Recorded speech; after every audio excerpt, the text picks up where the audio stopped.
Silahkan. Assalamualaikum warahmatullahi wabarakatuh. Waalaikumsalam warahmatullahi wabarakatuh. Waalaikumsalam warahmatullahi wabarakatuh. Satu moderator. Terima kasih atas kesempatan yang diberikan. Saya ini akan memperkenalkan kelompok 5. Yang pertama Resdiana, Andi Ratna, Rizky Ardianto, Nur Ainun. Untuk mempersingkat waktu, saya mempersilahkan kepada pemateri. Baiklah, terima kasih atas kesempatan yang diberikan. Langsung saja saya akan membahas tentang utang antar perusahaan. Utang antar perusahaan ini terdiri dari 2 jenis. Yang pertama yaitu transfer utang langsung antar perusahaan atau disebut dengan direct intercompany debt transfer. Kemudian yang kedua yaitu transfer utang tidak langsung antar perusahaan atau disebut dengan indirect intercompany debit transfer. Kemudian transfer utang langsung antar perusahaan yaitu melibatkan pinjaman dari satu afiliasi ke afiliasi lain tanpa keterlibatan pihak lain. Contohnya yaitu piutang atau utang usaha yang ditimbulkan karena penjualan kredit dari persediaan anak perusahaan. Kemudian penerbitan wesel bayar dari satu afiliasi ke afiliasi lain untuk peminjaman dana operasi. Kemudian transfer utang tidak langsung antar perusahaan. Ini melibatkan pengeluaran utang ke pihak yang tidak memiliki hubungan istimewa dan pembelian kemudian atas instrumen utang tersebut oleh afiliasi penerbit. Contohnya PT Anak meminjam dana dengan mengeluarkan instrumen utang atau wesel atau obligasi ke PT non-afiliasi. Kemudian instrumen utang tersebut dibeli oleh PT Induk. Kemudian penjualan langsung ke obligasi ke afiliasi. Pada saat perusahaan menjual obligasi langsung ke afiliasi, semua pengaruh dari utang antar perusahaan harus dieliminasi dalam penyusunan laporan ke konsolidasi. Suatu perusahaan tidak dapat melaporkan investasi pada obligasi milik sendiri atau utang obligasi ke diri sendiri. Oleh karena itu, jika entitas konsolidasi dipandang sebagai perusahaan tunggal, maka semua jumlah yang terkait dengan utang antar perusahaan harus dieliminasi, termasuk investasi pada obligasi, utang obligasi, premi atau diskonto belum diamortisasi, pendapatan atau beban bunga dari obligasi, dan setiap akun utang dan utang bunga. Transfer pada nilai nominal. Contohnya yaitu asumsikan pada tanggal 4 Januari 2016 PT Anak meminjam 100 juta dari PT Induk dengan mengeluarkan kepada PT Induk obligasi dengan nilai nominal 100 juta tingkat bunga kupon 12%, jangka waktu 10 tahun. Selama tahun 2016, PT Anak mencatat bunga obligasi sebesar 12 juta. Ini didapatkan dari nilai 100 juta dikali dengan tingkat bunga kupon 12% dan PT Induk mencatat pendapatan bunga dengan jumlah yang sama.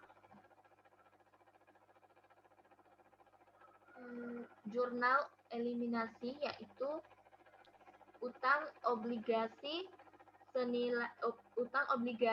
pada investasi pada obligasi PT Anak senilai 100 juta dan pendapatan bunga pada beban bunga senilai 12 juta. Saya serahkan kepada pemateri selanjutnya. Terima kasih.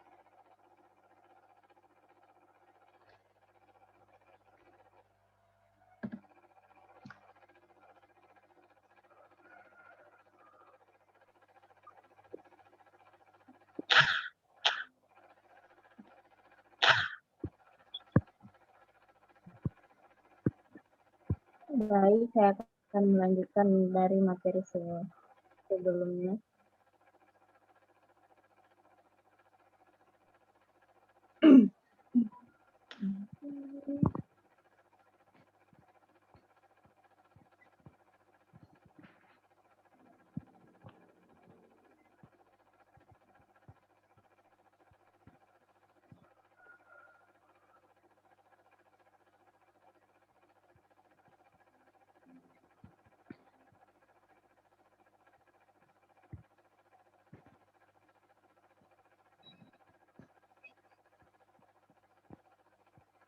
Transfer dengan diskonto atau premium, di mana pada saat tingkat bunga kupon atau nominal berbeda dengan tingkat pengembalian yang diharapkan oleh pemberi pinjaman, maka obligasi akan dijual dengan diskonto atau premium. Dalam kasus seperti ini, jumlah pendapatan atau beban bunga obligasi yang dicatat tidak lagi sama dengan pembayaran bunga tunai. Pendapatan dan beban bunga disesuaikan dengan amortisasi diskonto atau premium. Sebagai ilustrasi, pada tanggal 1 Januari 2016, PT Induk membeli obligasi dengan nilai nominal 100 juta dengan tingkat bunga 12% dan jangka waktu 10 tahun dari PT Anak dengan seharga 90 juta. Bunga obligasi terutang setiap tanggal hari dan 1 Juli. Beban bunga yang dilakukan oleh PT Anak dan pendapatan bunga yang diakui oleh PT Induk setiap tahun termaksud amortisasi diskonto adalah sebagai berikut. Di mana mencatat beban bunga yang diakui ialah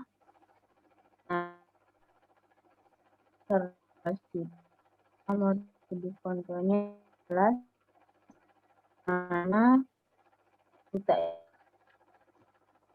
10 juta dibagi kali 2. Maka didapatlah beban atau pendapatan bunga dengan nilai 13 juta. Transfer dengan diskonto premium. Walaupun metode amortisasi bunga efektif umumnya dilakukan untuk amortisasi diskonto atau premium, metode garis lurus dapat diterima selama hasilnya tidak berbeda secara material dengan metode bunga efektif, dan jika transaksi tersebut antar induk atau anak perusahaan, maka ayat jurnal oleh debitor ialah yang pada tanggal 1 kas senilai 90, diskonto utang obligasi senilai 10, ada utang obligasi senilai 100. Dia mencatat mengeluarkan obligasi. Ayat jurnal membayar bunga ialah beban bunga senilai 6,5 pada diskonto utang obligasi sebesar 0,5 kas sebesar 6. Sedangkan pada jurnal oleh kreditur untuk mencatat pembelian obligasi, jurnalnya investasi pada obligasi senilai 90 pada kas senilai 90. Dan untuk mencatat penerimaan bunga sementara yaitu jurnalnya kas 6, investasi pada obligasi senilai 0,5 pada pendapatan bunga senilai 6,5.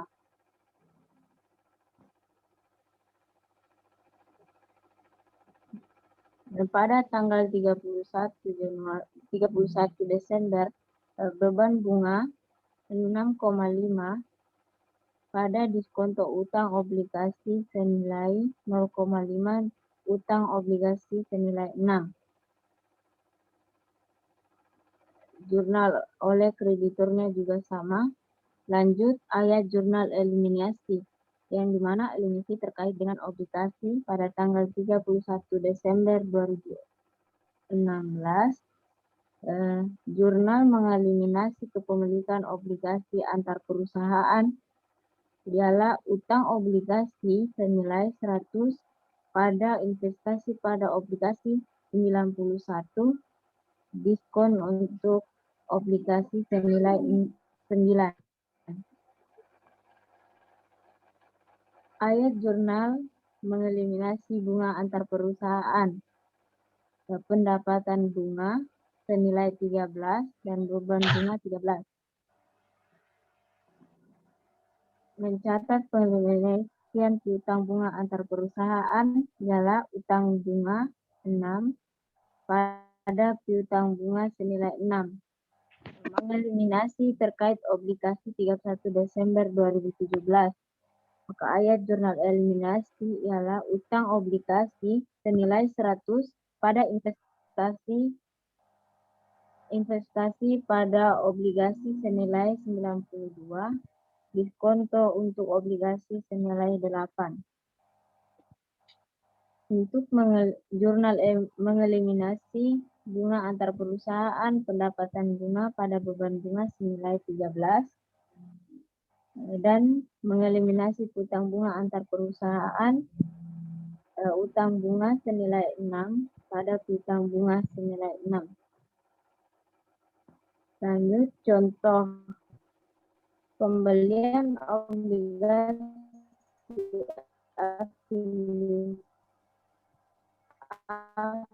afiliasi dengan harga lebih rendah dari nilai asumsikan PT Indra pada 1 Desember 2012 pada nilai buku sebesar 240 juta.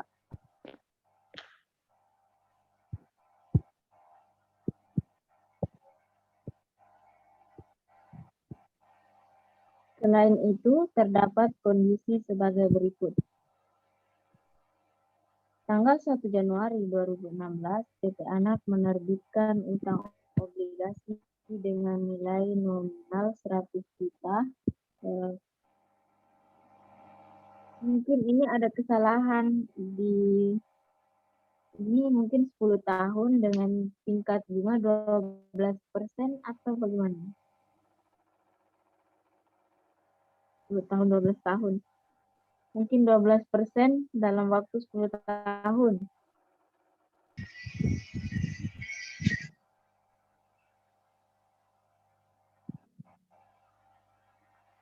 Lanjut, obligasi tersebut dikeluarkan dengan harga 102 juta. Afiliasi membeli obligasi dari PT Anak Bunga. Obligasi dibayar bunga setiap tanggal 30 Juni dan 31 Desember. Induk PT Anak menyesuaikan nilai catat obligasi dari mengamortisasi diskonto dan premi obligasi menggunakan metode garis lurus pada tanggal 31 Desember 2016. PT Induk membeli obligasi tersebut dari perusahaan non-afiliasi seharga 91 juta. PT Anak melaporkan laba bersih sebesar 50 juta untuk tahun 2016 dan 75 juta untuk tahun 2017. PT Anak mengumumkan dividen sebesar 30 juta di tahun 2016 dan 40 juta di tahun 2017. PT Induk memperoleh 140 juta di tahun 2016 dan 160 juta di tahun 2017. Dari operasi terpisahnya, PT Induk mengumumkan dividen sebesar 600 juta baik di tahun 2016 maupun tahun 2017.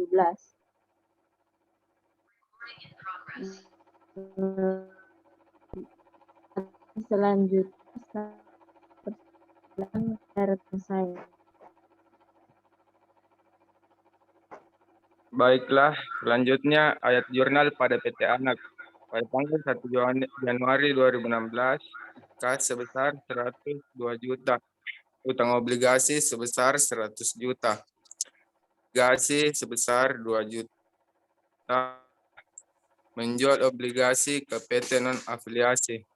Pada tanggal 30 bulan 6 2016, beban bunga sebesar 6 juta dikurang 100.000 dengan 5.900.000. Premi utang obligasi 2 juta dibagi 20 dengan 100.000. Kas 100 juta dikali 0,12 dikali 6/12 dengan 6 juta. Membayar bunga semester pada tanggal 31 Desember 2016, beban bunga sebesar 5.900.000, premi utang obligasi sebesar 100.000, kas sebesar 6 juta. Membayar bunga semester.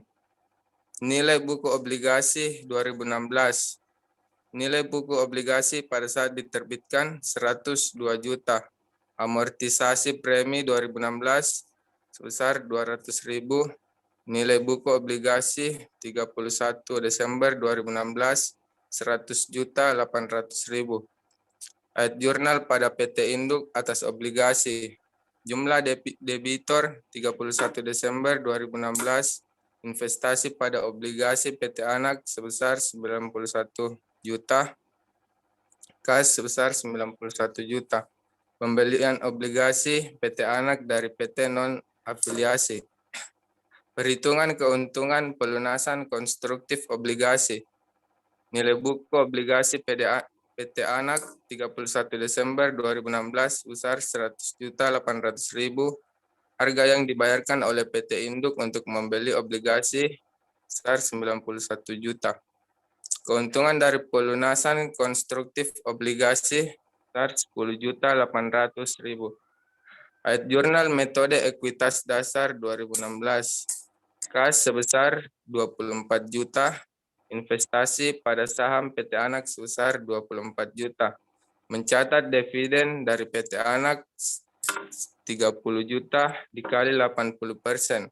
Investasi pada saham PT Anak 40 juta. Pendapatan dari anak perusahaan 40 juta.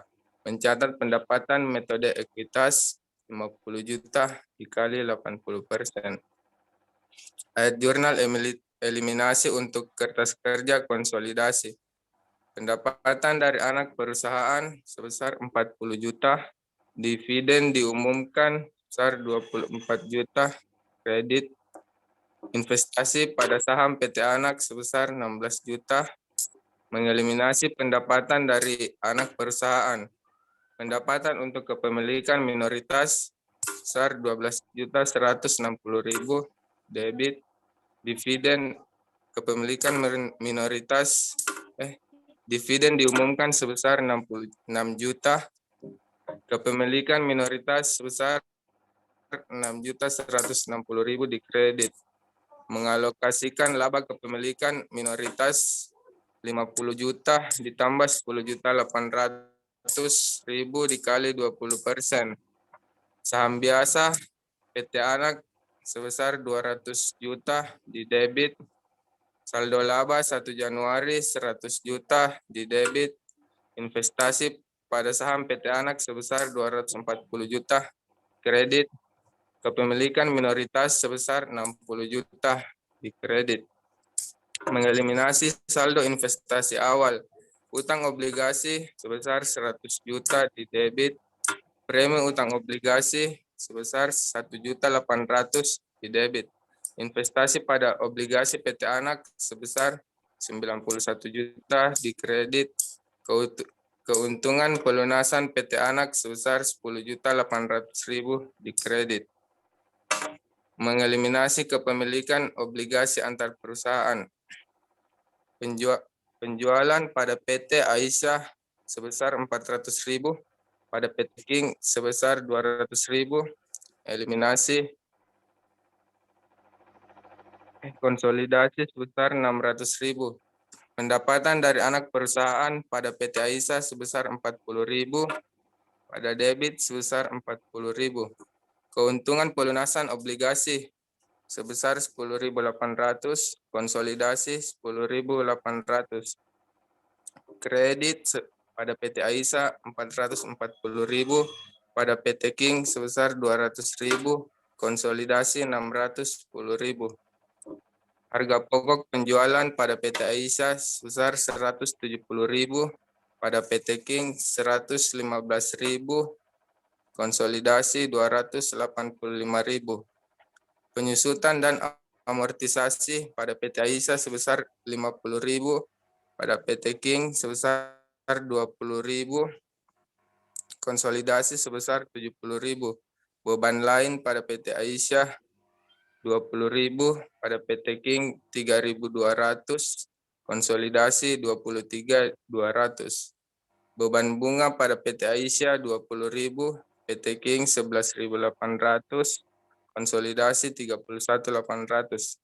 Debit pada PT Aisyah 260.000, PT King 150.000, konsolidasi 400.000.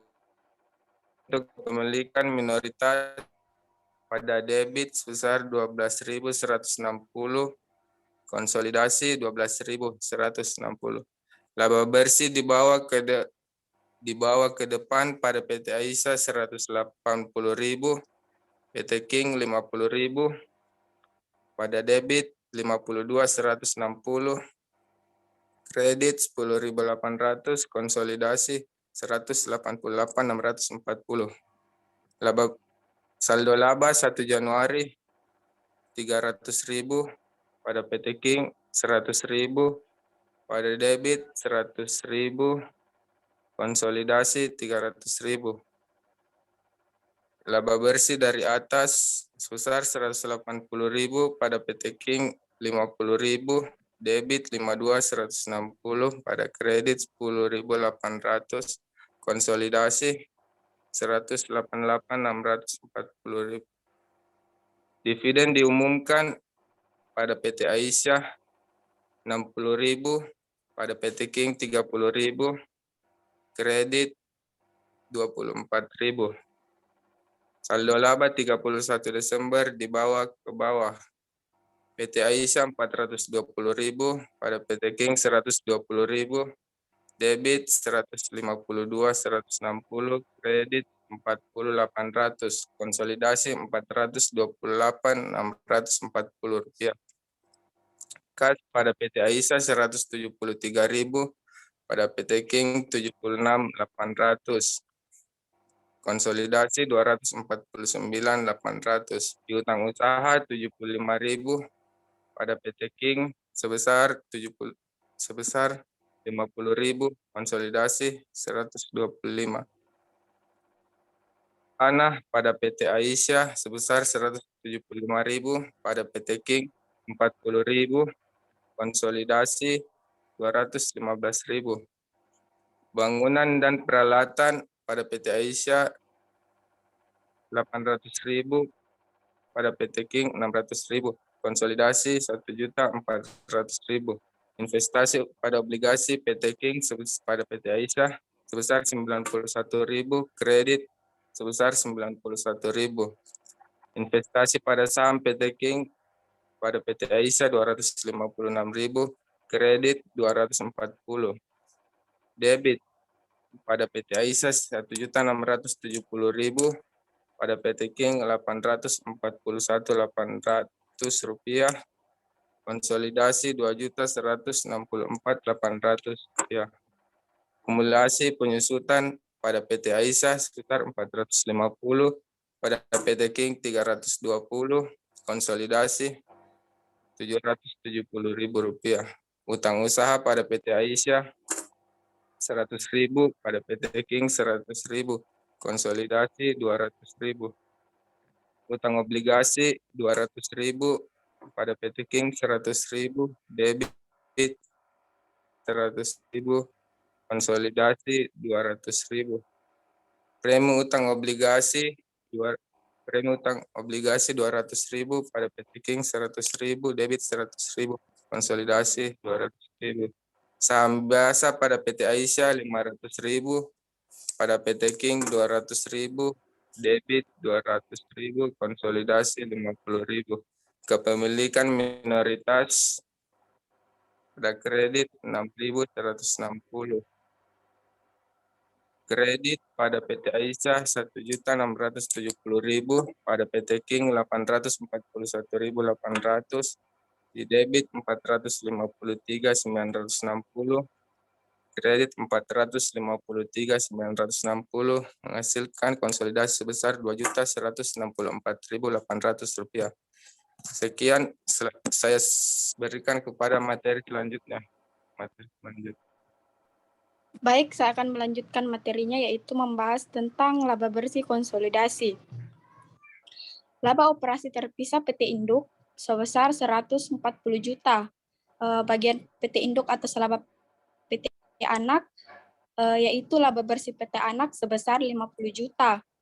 Keuntungan dari pelunasan konstruktif obligasi sebesar 10.800.000. Laba realisasi PT Anak sebesar 60.800.000. Diperoleh dari 50 juta ditambah dengan 10.800.000. Bagian proporsional PT Induk sebesar 80%, yaitu 48.640.000.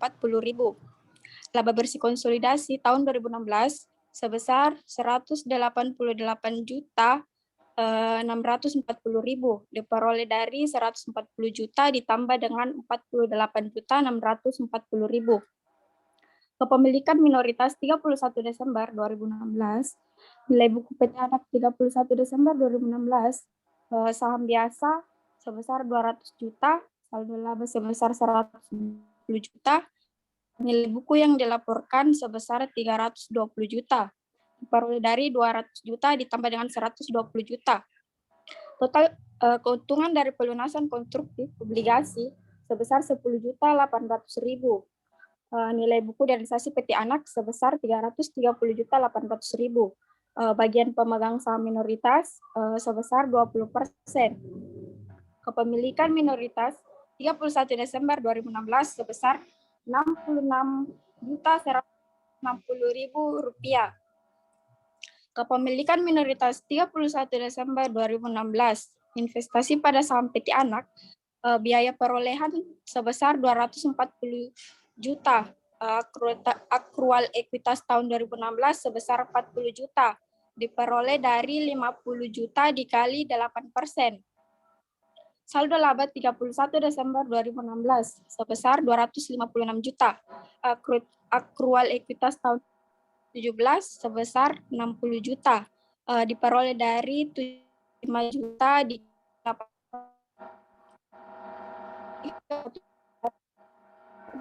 sebesar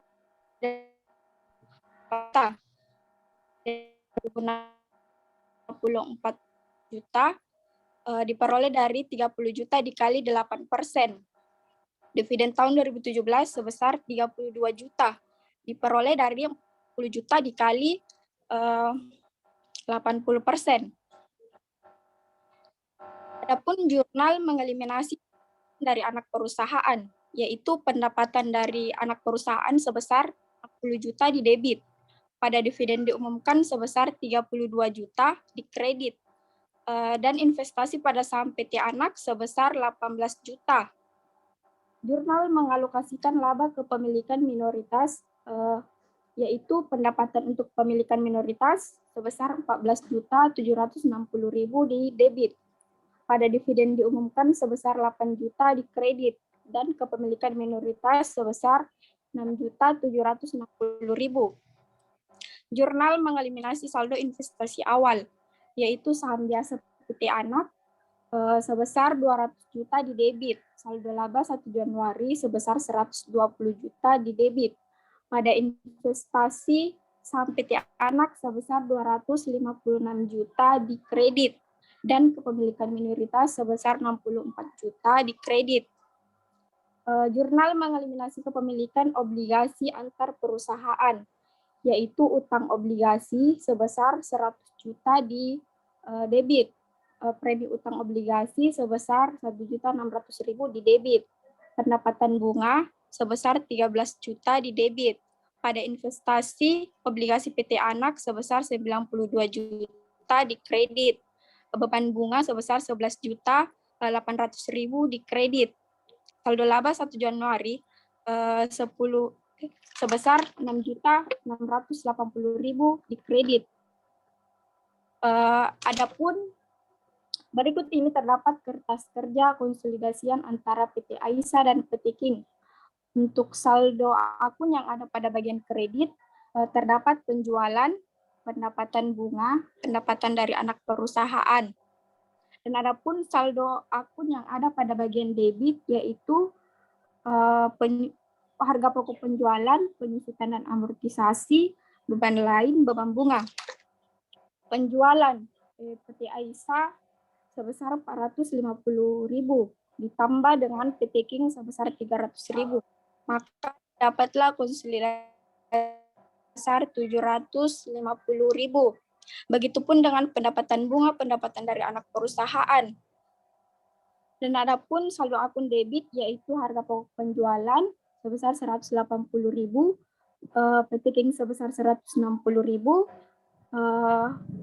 di jumlah maka jumlah konsolidasi yang sebesar 340.000. Pendapatan untuk pemilikan minoritas eliminasi bagian debit itu sebesar 14.760. Konsolidasi sebesar 14.760. Laba bersih dibawa ke depan di bagian PT Aisyah sebesar 233.000, PT King sebesar 75.000, eliminasi bagian debit sebesar 14.760, jumlah konsolidasian sebesar 14.760. Bersih dibawa ke depan PT Aisyah sebesar 233.000, PT King sebesar 75.000, eliminasi bagian debit 87.710, eliminasi bagian kredit sebesar 19.800, konsolidasian sebesar 232.040 rupiah.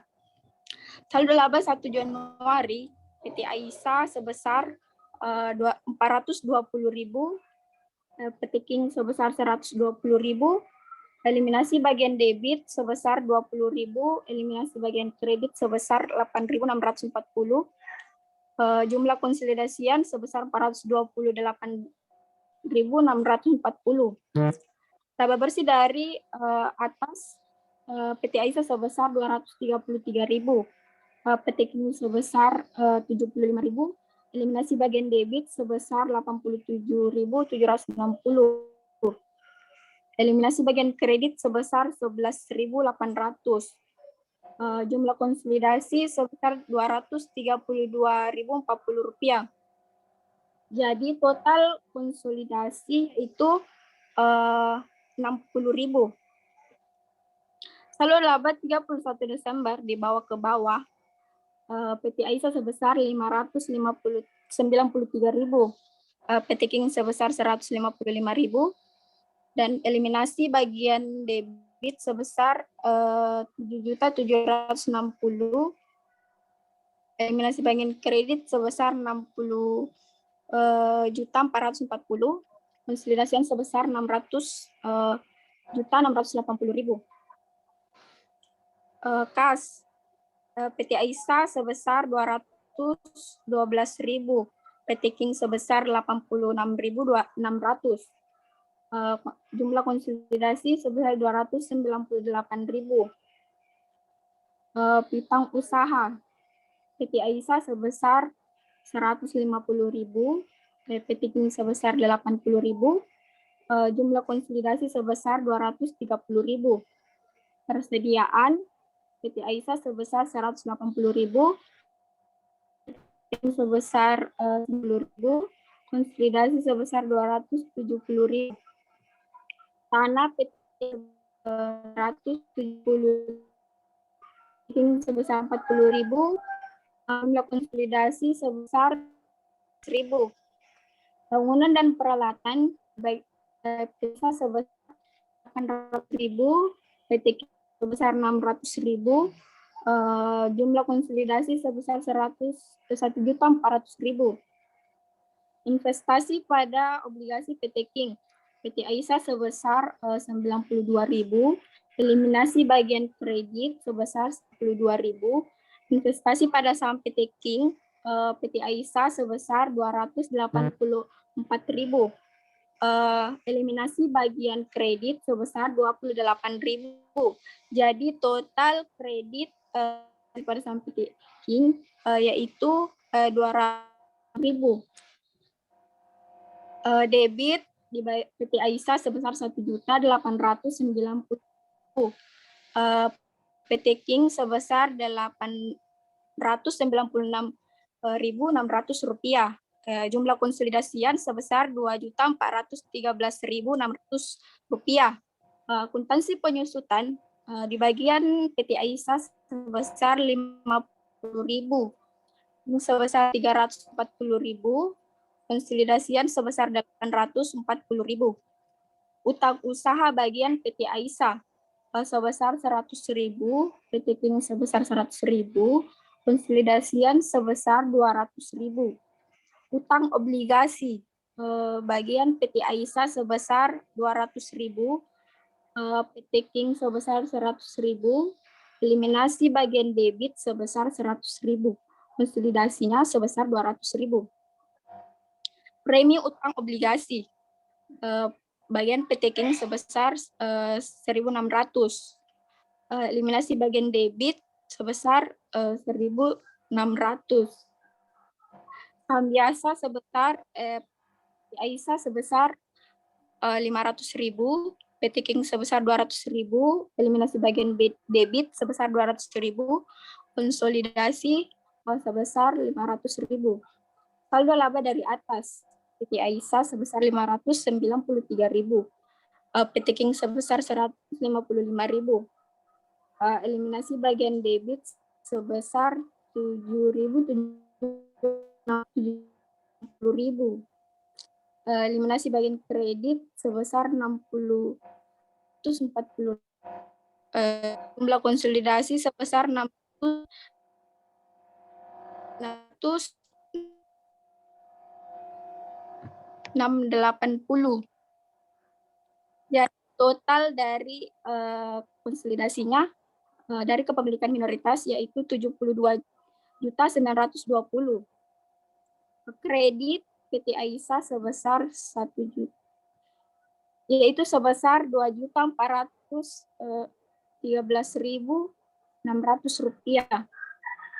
Laba bersih konsolidasi tahun 2017, laba operasi terpisah PT Induk sebesar 173 juta diperoleh dari 160 juta ditambah dengan 13 juta. Bagian PT Induk atas laba PT Anak, yaitu laba bersih PT Anak sebesar 75 juta, amortisasi PT Induk atas diskonto obligasi sebesar 1 juta, amortisasi PT Anak atas premi obligasi sebesar 200.000.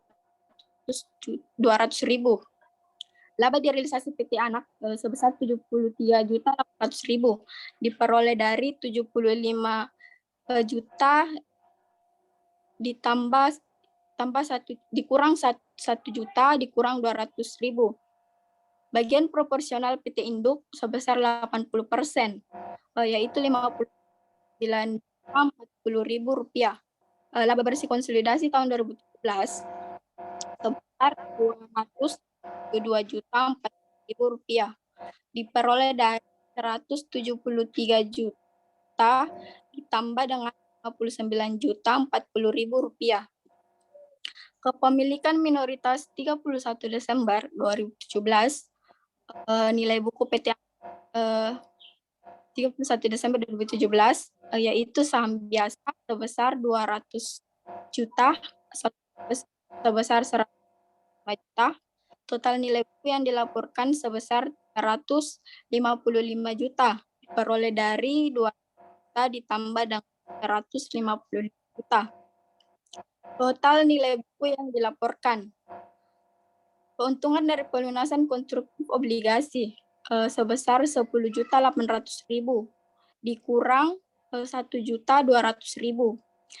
Jadi nilai buku realisasi PT Anak sebesar 9.600.000 dikurang 364.600.000. Bagian pemeriksaan minoritas sebesar 20%. Kepemilikan minoritas 31 Desember 2017 sebesar 72.120.000.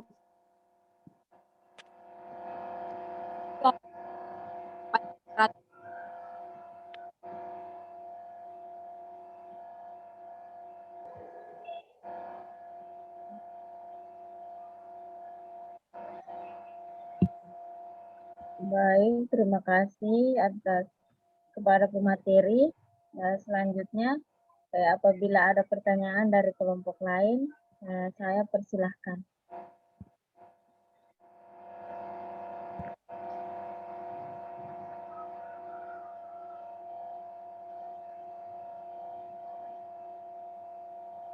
Apabila ada pertanyaan, saya persilahkan kepada teman-teman.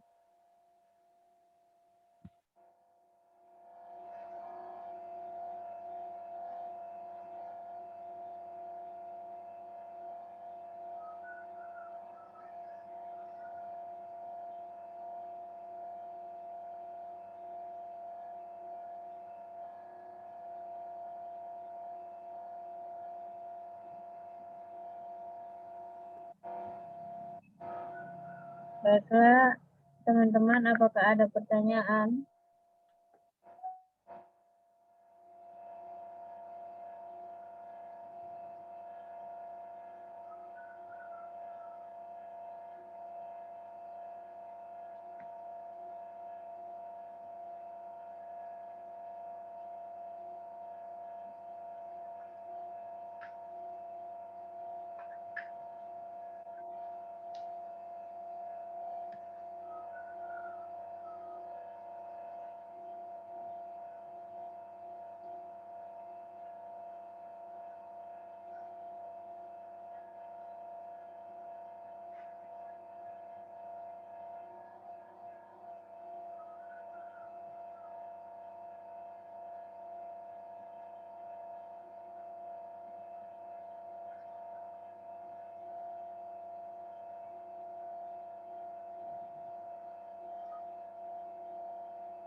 Saya berikan kesempatan kepada teman-teman. Apabila ada yang bertanya, saya persilahkan.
Ada juga yang bertanya, moderator.